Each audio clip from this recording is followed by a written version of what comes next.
NHL draft, signings, trades, a lot to cover. So tune in to hear our takes when we drop the puck. Pasternak, Marchand, he'll drag it right in for a chance. Oh, the ball, dancing in, Holy mackerel, what a save! Made by Marc-Andre Fleury. unbelievable by Austin Matthews. A complete turnaround.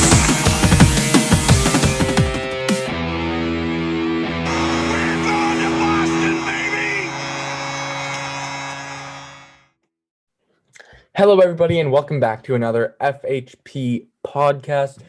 I'm your host, Antonio Capos, here with my co-host, Ben Rutledge. How are you doing, buddy? I'm doing good. This is a bit of a delayed episode, so we have a lot of news to cover because we spent all of our last episode just talking about signings. So some of this news, these trades, NHL draft is some older stuff, but we still want to get that content out to you guys. Definitely. Just starting off, I guess we start with the thing that is chronologically the oldest, the NHL draft. Last week would have been when we normally would have covered it, but since there were so many signings in an historically large free agency, we had to extend it to this week. Owen Power and Bernier, the 1-2 picks during the draft. Owen Power obviously going to Buffalo. He says he's going to sit out this year, though, and go back to play NCAA for Michigan. And Bernier's, I think he'll end up playing this year. Do you think? You think he'll play for Seattle? I agree. I think he will because it's Seattle and they don't really have a ton of players. Like they have obviously more than you need, but some of the guys they won't want to be playing, and I think they'll want to get Bernier into games. They're a bit low on centers, so I think having Bernier in there will help. I think McTavish will play. I don't think Hughes will play. Sorry, we're just going in order. I don't think of just who we think will play. I don't think Hughes will play. Defensemen tend to not play their first year. And the Devils really just loaded up on defense this offseason, so I don't expect him to play. I expect Kent Johnson to play, the pick from Columbus. And really not anyone else. Cole Sillinger as well for Columbus may play just because they've lost a lot of people. And Dylan Guenther for Arizona will also likely play just because of their team's going to be bad. They'll want to get their prospects in. Otherwise, I actually think that Arizona's going to wait to play their prospects because they just loaded up on a bunch of veterans, including like Andrew Ladd and all them. And Gunter's supposed to be like a checking player anyway, so it's not like he's a skilled player that needs more time in the league. True. In that case, and also talk about fantasy relevance, really the only ones I think are going to be relevant from this draft are Bernier and McTavish. I wouldn't expect much from anything else. I wouldn't even really draft anyone else unless you hear a ton of hype out of training camp. They seem to be performing well. They're going to be locks for the team. Unless you hear that right now, I would really only take Bernier and McTavish. Very hard to say, as these guys haven't even really performed that much in their new team's uniform. So, well, even there was a small sample size before they were drafted. Exactly. This was a really weird year. Yeah, a lot of people have been saying this type of draft is going to be like another I think it was they were comparing it to the 2014 draft, like the Pasternak draft, because there was no scouting time, and it's likely that a lot of people that like in the teens are going to be like the big impact players from this draft. Examples of that might be like, Chaz Lucius. Me and Azim were talking about that before the draft, that he was a big player. He was projected to go like near top 10, and he dropped all the way to 18 for Winnipeg. Somebody to watch. Yeah, same with Zachary Lahiro. Reading pre-draft, I heard a lot of hype from him, and then he just kind of fell on draft day. And I really think that's just a lot to do with the scouts and teams really didn't know these players that well outside of really the top three. Not even really. Outside of Power, none of these guys were really that well known. I mean, like obviously the scouts saw them play a Yes, couple they games, but like obviously saw them, there's but nobody in this draft class really, aside from people playing in Europe, which there was a lot of them drafted. But most of the people from like the OHL and the States played like a max of 20 games. exactly. So it's really hard to see.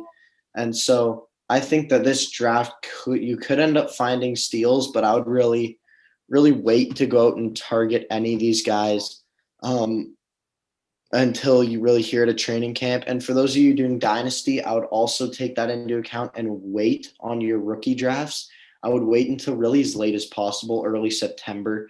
I wouldn't think that you'd want to rush into drafting these players because from now until the end of or middle of September, beginning of September, this next month, not much is going to change with these players.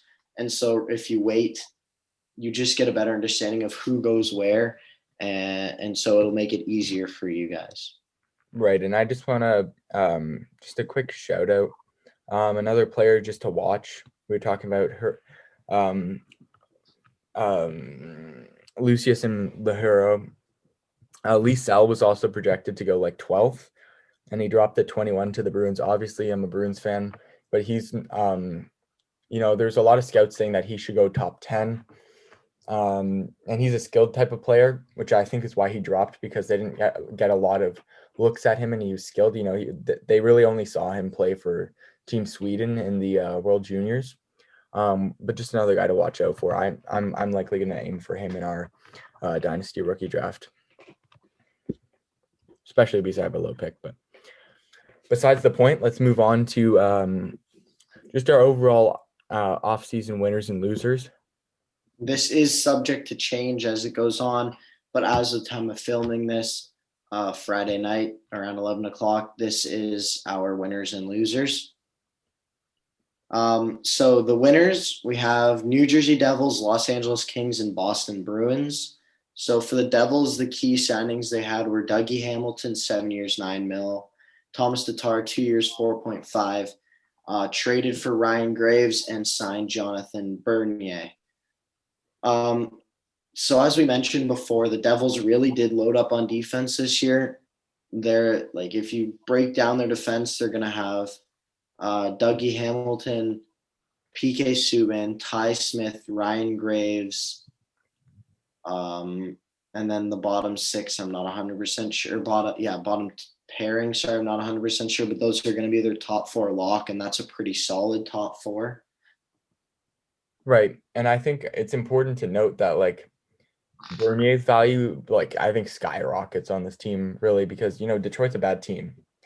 New Jersey historically over the last like 3-4 years have been a bad team, but adding like a top 10 defenseman here in Hamilton, another great role player in Graves, Tatar, they're adding these players to an already good young core, and like Jack Hughes, who could take a step, and Heischer, and I could see them like and Sharon Govich, and they have a good young core.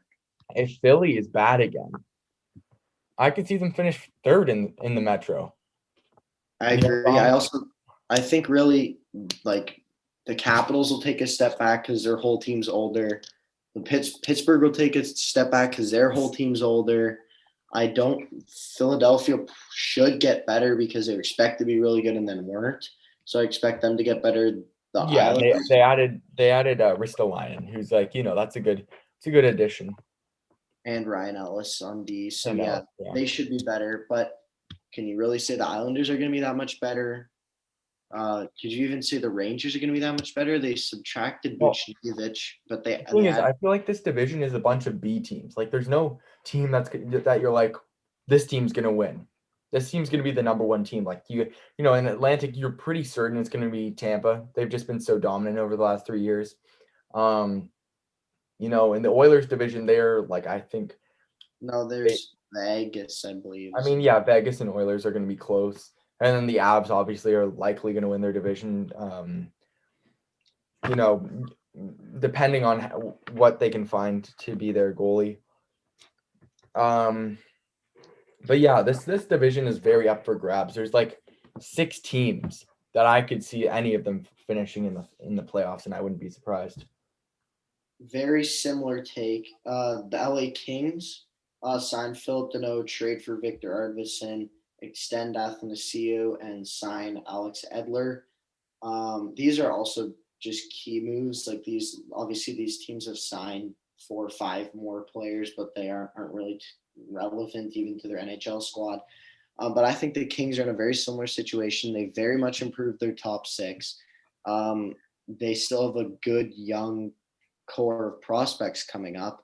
I think this team, you mentioned it last episode, I disagreed with you, but as this week's gone on and I've looked at their moves, I really do think that this team is not an unrealistic playoff team. Look, I think they're definitely making the playoffs. I'm not going to lie. I think they're finishing at least 3 in that division behind the Oilers in Vegas. And then based on how players like Byfield play and like who's the other guy that they have now?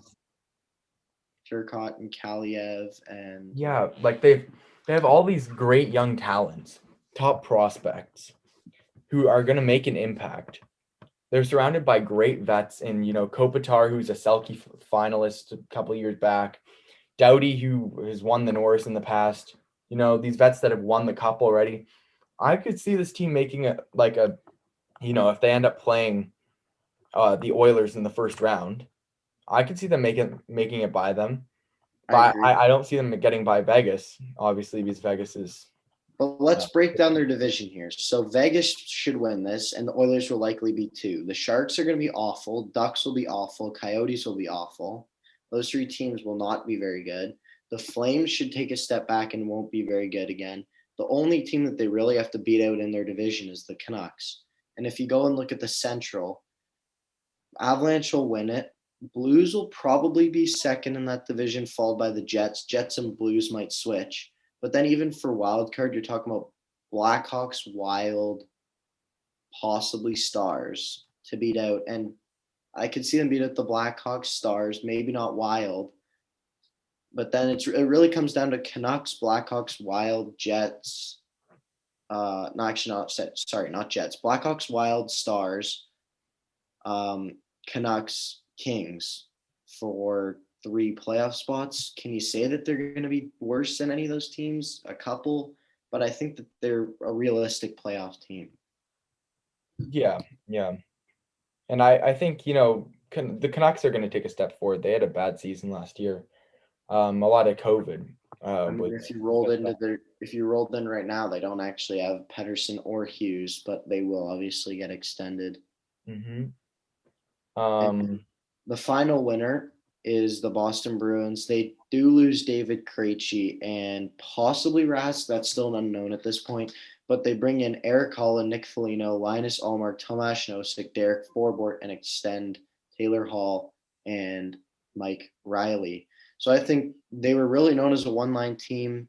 They have improved their depth scoring.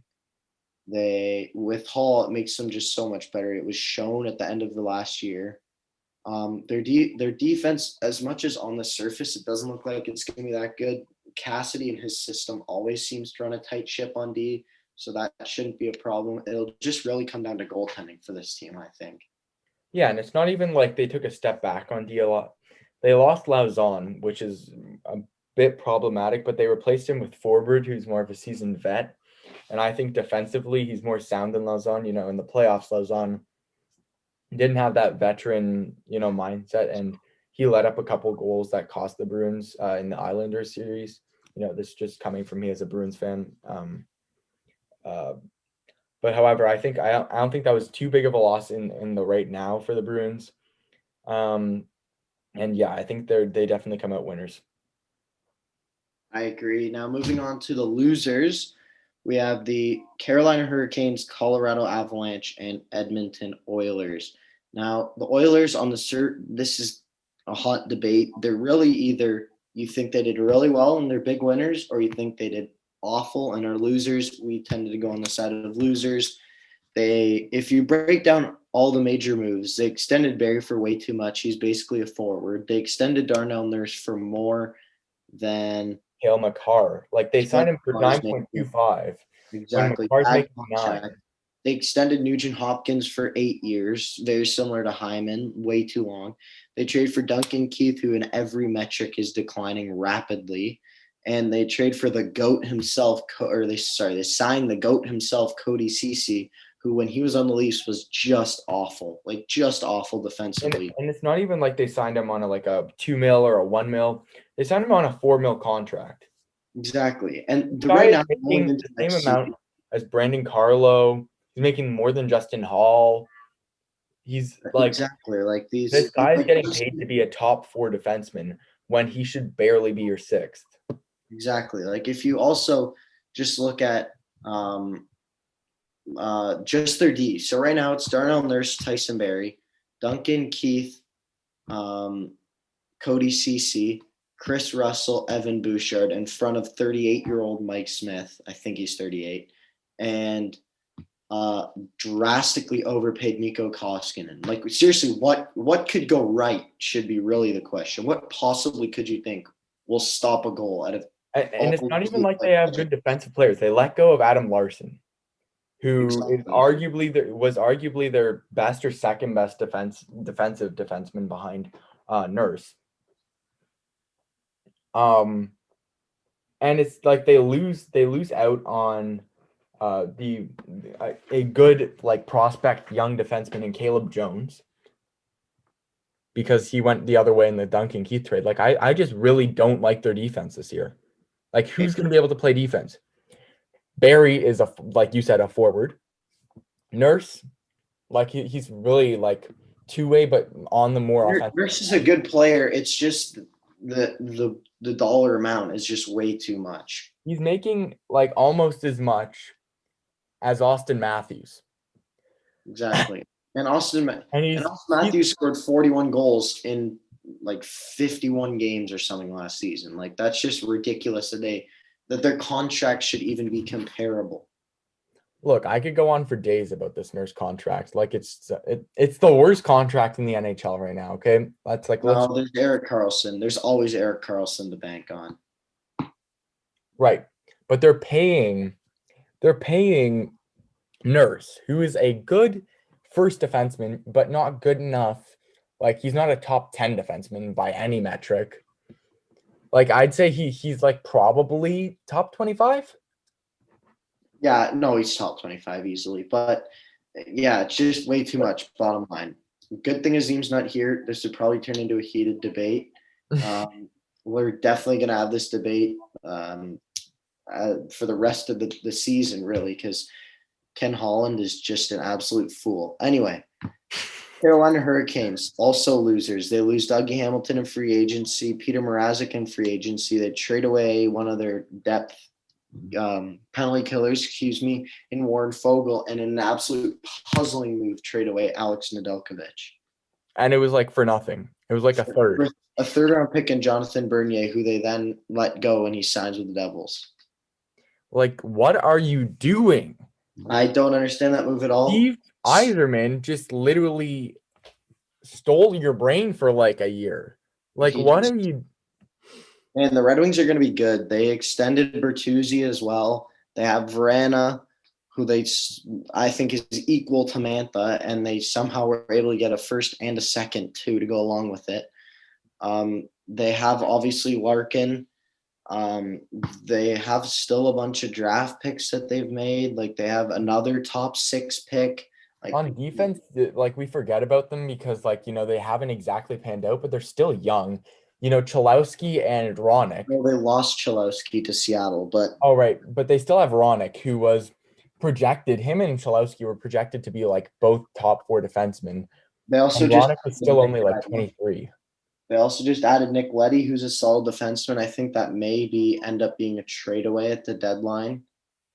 Right, I wouldn't see them going for it this year, especially because they're in the Atlantic. Yeah, which is literally the powerhouse of the league. But a couple of years down the road, they're going to be a good team. Anyway, just going back to the point about the Devils making the playoffs, this is another top metropolitan team than the Hurricanes that has taken a step back and now again possibly opens the doorway for the Devils.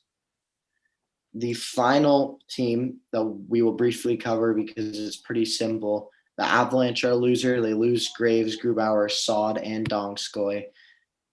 They were just handcuffed like the Lightning. They're a really good team on paper. They unfortunately had to trade away people because they had to extend Landeskog and Makar. They're still going to be a good team, I think, but they just did not improve. There's really not much else to say. Yeah, I'd say they go from like a Stanley Cup favorite to, a contender because of the goal. I agree. There really is no true number one cup team, I think, right now. I mean, Tampa Bay hasn't, like, they're going to lose players, but they haven't. They lost Goudreau, Coleman, Gord. They lost their whole third line. Yeah, that's true. But they were just so dominant this year. It's not even like.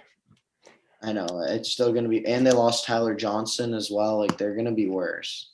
Yeah, they're going to be worse, but I still think they're contenders. Moving on to the fantasy segment, we're going to go through all the trades that we haven't covered yet because of that free agent frenzy episode, and then move on to all the signings that happened after the 28th, which weren't a lot at all compared to like the amount that were on that 28th day. There are a couple big ones, but let's get into it. So starting off, we'll start off with our trades. Right. So, in no particular order, Ethan Bear is sent to the Carolina Hurricanes for Warren Foegele in a 1-for-1 trade. Bear will make the team. Will he get any power play minutes? Probably. They lost Hamilton, Slav, and Pesci. Those guys aren't really power play defensemen. I've heard a lot of things talking about how their coaches talked about how Bear is going to get the power play minutes rather. It's just about whether he wins that first power play or not. I doubt it because I forgot they sent D'Angelo, so I'm surprised. D'Angelo's offense issues are under control. Right. Really, Warren Fogel's not relevant to fantasy at all. Bear, if he does end up making like top 4D second power play, becomes relevant. He wasn't relevant before, obviously, being at the last pairing guy on Edmonton. Moving on, let's cover the Dadnov trade. He goes to he is swapped for Holden in a second,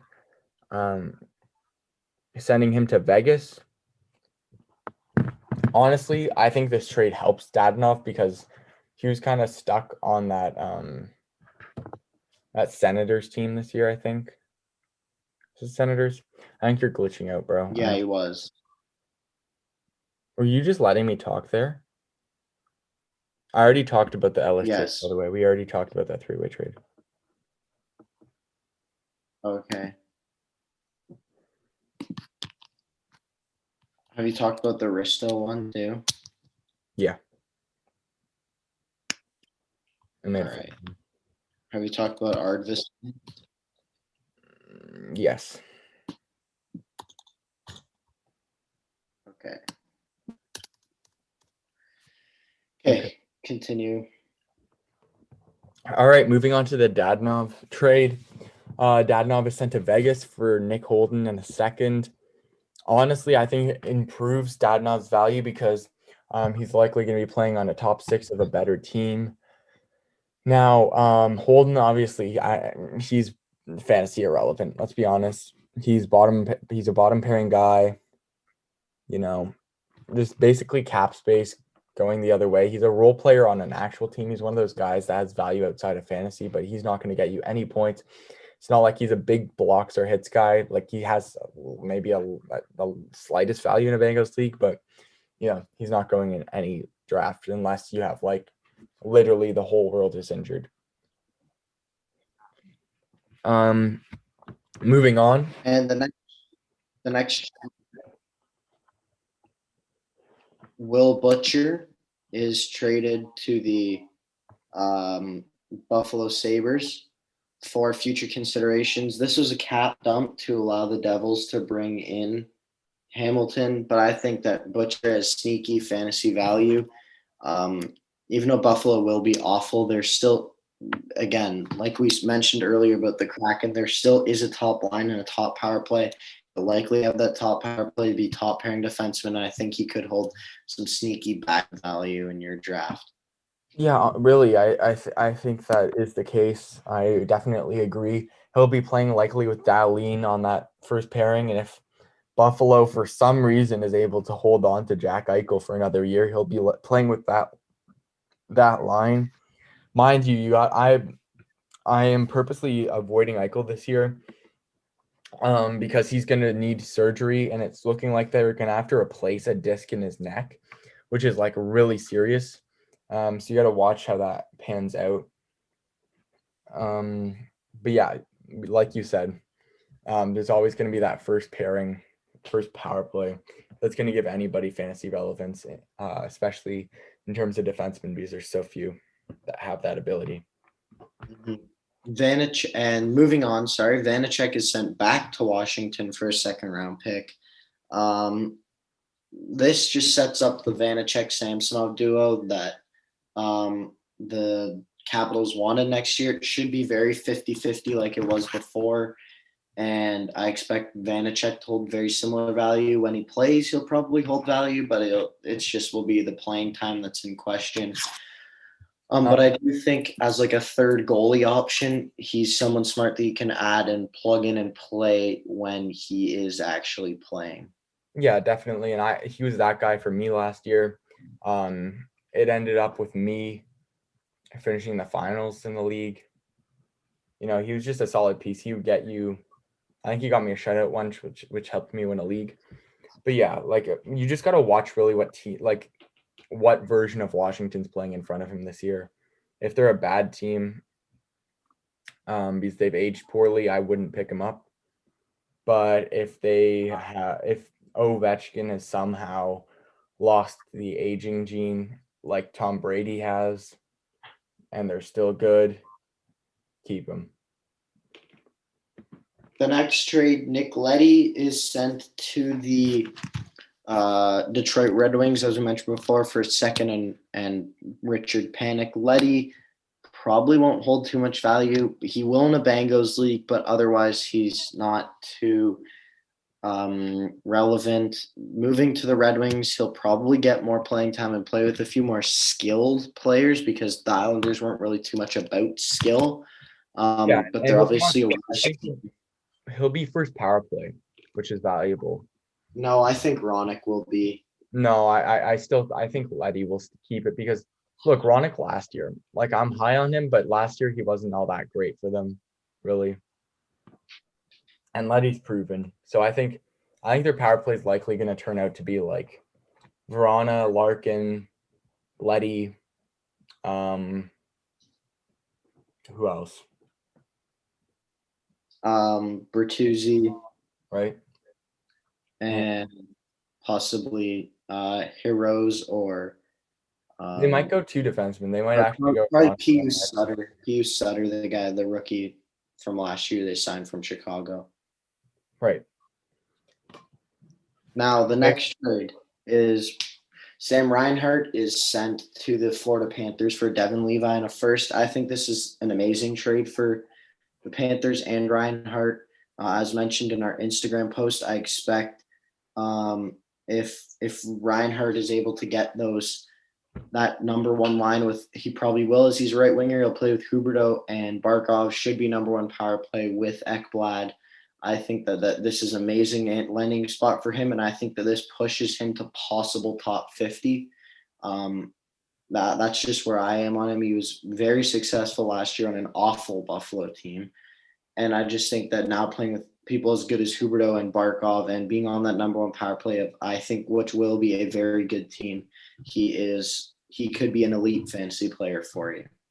Yeah, definitely, because he's playing with somebody as elite as Huberdeau, who, like in the playoffs, he was putting Florida on his back and carrying them.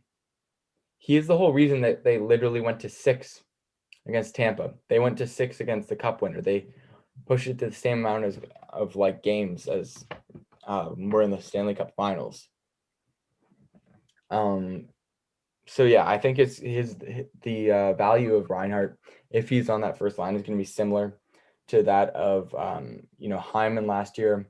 Whoever plays with Matthews and Marner this year, and really he'll definitely he can provide for himself as well. He's a solid player, but just being on that line with an elite passer and playmaker such as Huberdeau is just amazing for his value.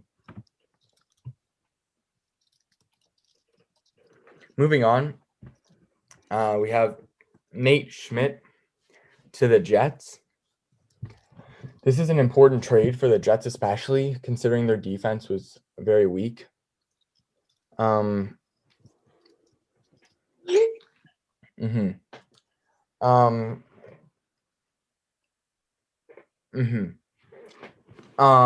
gonna cut that, but yes, we've talked about those.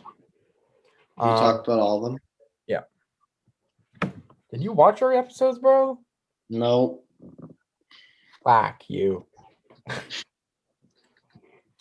All right. Moving on, Nate Schmidt goes to the Jets. I think this is a really important trade for the Jets in real life, as their defense is very much lacking. He carries a hefty contract for his value. However, he was a key part in that Vegas Finals team. No, he wasn't. I'm retarded. Yeah, he was. Oh no, he was. No, he was on. No. He was last year. No, that was only last year. He was on their finals team. Yes, he was a really good player. He had a ton of value. Cut. Moving on, Nate Schmidt is sent to the Jets. This is an important trade for the Jets in real life, really, because their defense is very weak. Their really only other half decent defenseman is Neil Pionk and Morrissey. Yeah, Morrissey, but as we said, if Morrissey loses top power play or power play time, we've said this a while ago, so I don't know if our listeners are going to remember, but his value dips off. Especially if Schmidt takes away Morrissey's power play time, I could see Morrissey losing a lot of his value and Schmidt gaining. I still think number one power play will be Pionk, but yes. Right. Those are the top 3 defensemen on this team. Schmidt has never really been a point creator for himself. He's not kind of like that. He's a good defensive player, and he plays on lines with good offensive, or he plays behind good offensive lines, which is what really gives him his points. But especially in a Bengals league, he's valuable as he gets a lot of hits and blocks. He's kind of like a rough, tough defenseman. Either way, I think I'm probably putting him outside my top 100 in fantasy. I think he's outside top 150 probably. Right. And he's likely going to be bottom 2 defenseman on your fantasy roster, if not on the waiver wire. Yeah. That'll do it for our trades. Now we'll move on to the July 29th to present signings. So we've talked about a lot of these in our post, but Brendan Saad 5 years, 4.5 to the Blues. I think this is good for him. It'll bump him up to a top 6 role. Possible power play 1, especially if Tarasenko is traded away. Definite power play 1. He should be being drafted in the top 200, around 18, 17, somewhere around there. And he should be a solid player. Right. Moving on, Andreas Athanasiou re-signs with LA. We talked about how LA is likely going to be a playoff team this year, and especially if he's a winger. So if he ends up playing on the wing of the Kopitar line or the Danault line with Arvidsson, look for him to have a good amount of fantasy value just because of who he plays with. He's an offensive player himself. Yeah, he has a ton of speed and skill. Like really, Another quick thing is Philip Heathel re-signs for 2 years with the Rangers. This is mostly relevant as they've lost Buchnevich, and I think that he'll be bumped up to a top 6 role and will likely need to step up, as well as Lafreniere and Kako.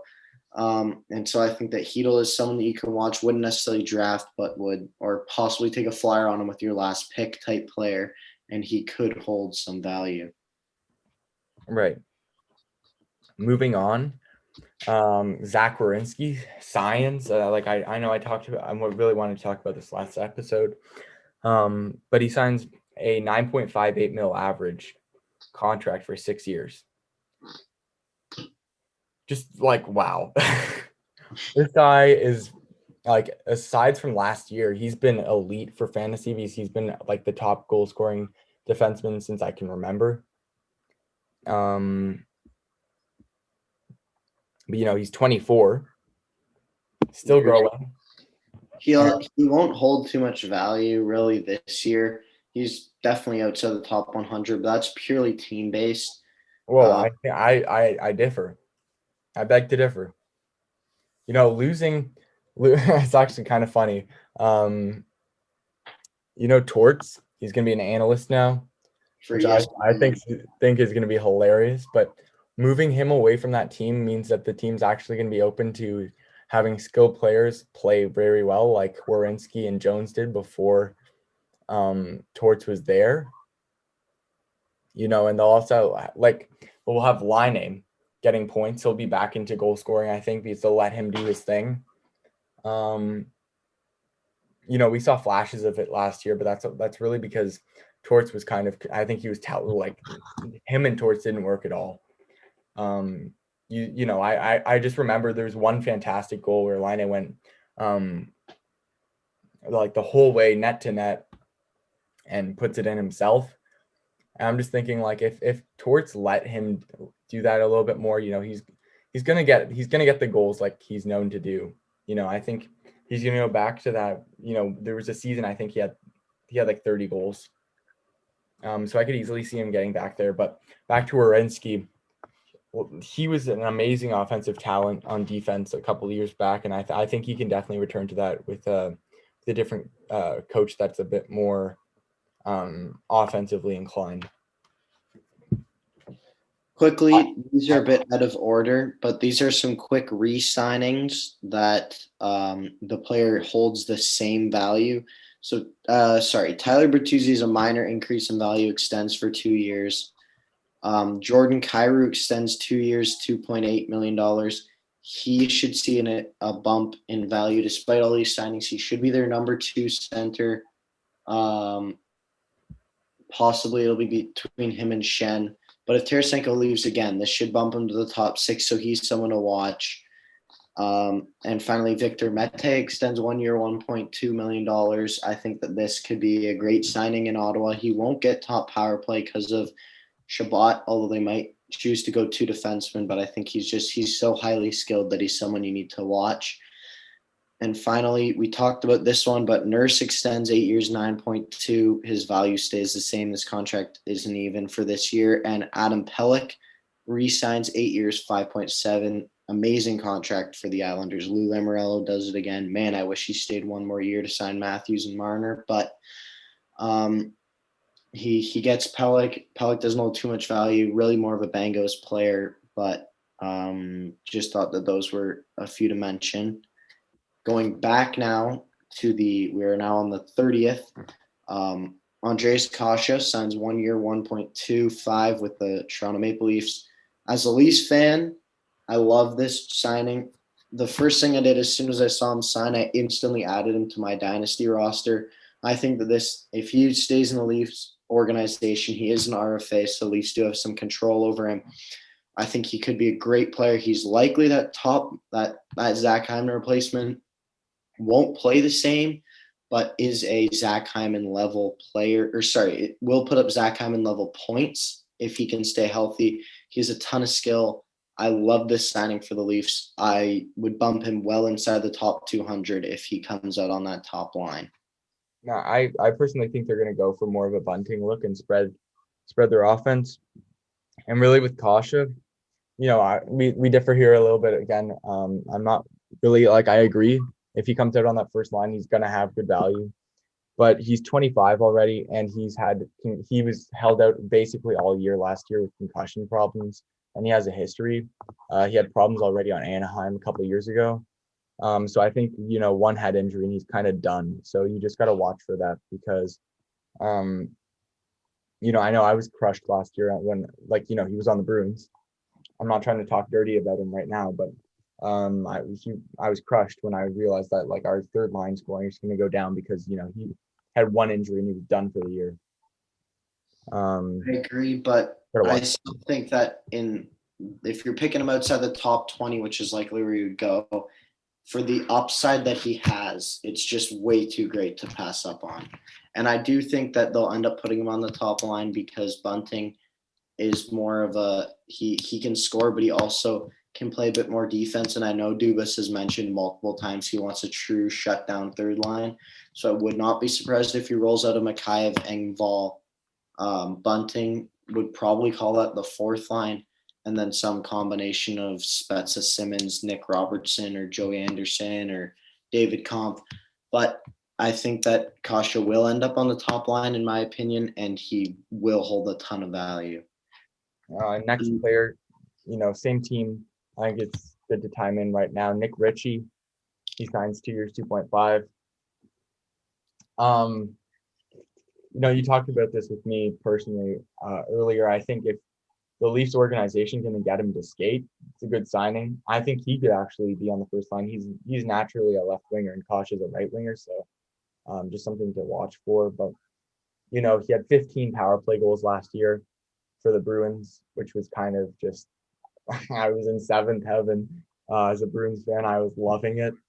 But realistically, this guy gets you a lot of PIMs, so he's not really somebody that you want to necessarily have in fantasy unless he does play on that first line, or if they put him on their first power play and he starts getting banging goals like he did for the Bruins last year.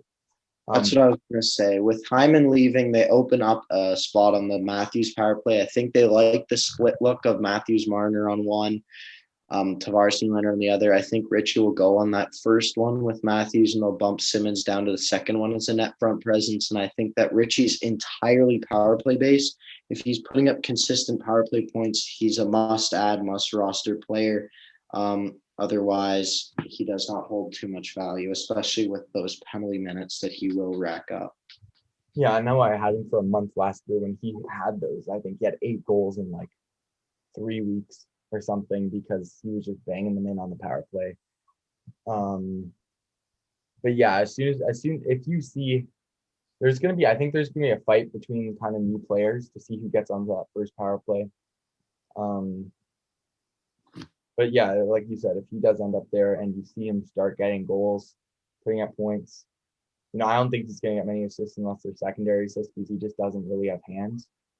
But if he can bang in some rebounds, he's somebody that you want to have on your team. I agree. Moving on. Right. Thomas Tatar signs 2 years, $4.5 million per with the New Jersey Devils. Hard to say where this lands on his value. He didn't hold a ton last year, but 2 years ago, he was a solid player. He wasn't anything special, but I think that's where he'll be this year. I think what this does is really boost the value of Hischier or Hughes, whichever one. I think it'll likely be Hischier. It'll end up likely being on that top line. And so I think giving him a veteran presence who has the skill that he has, he's still only 30 years old. I think that this could be a big improvement more for Hischier than Thomas Tatar. Whoa. I think you forgot somebody very vital to fantasy. Yes. Brian Reeves. Yeah, he signed he signed with the Rangers. I think it's important. All jokes aside, he's a great player, but he has no fantasy relevance. I just wanted to, he signed with the Rangers. Kind of cool. He was actually traded there and then signed, but yeah, they're just totally loading up to absolutely fight Tom Wilson. Yeah, I just found that really funny. There's a lot of memes going around with Reeves, Wilson, and for some reason they include Frederick in like the 3 Junes of the league. I'm just excited to see Wilson and Reeves go at it after not being able to go at it for a year. I'm excited to see that. Anyway, moving on, just very quickly. You already went through all the re-signings, so next up is Marcus Johansson signs 1 year, 1.5. This may not hold any value, but it's still worth mentioning because he is a highly skilled player and has held value before. He goes to Seattle. Don't know where he'll end up shaking out on the lines. If he ends up on that top 6, again, you're getting a top 6 player late in the round, or late in your draft, excuse me. And so I just think that he is someone to watch out for and see where he shakes out when Seattle shakes out their lines. Yes, and finally, Vince Dunn also signs with Seattle, 2 years, $4 million average. This is, I think, huge. He's going to be a big part of their defense. Very young player. However, I'd watch out because it looks like there's a lot of teams that are interested in trading for him. Bruins being included. If he went to the Bruins, he'd be first pairing with McAvoy. That would be huge. But Seattle has been open for discussion on Vince Dunn. And I think you really just needed a change of scenery from the Blues. All right, that's going to be everything for this episode. Thank you, everybody, for listening, and be sure to meet us back here next week, same time, same place, when we talk about keeper players for the upcoming season, the next time we drop the puck. Have a good one, everybody.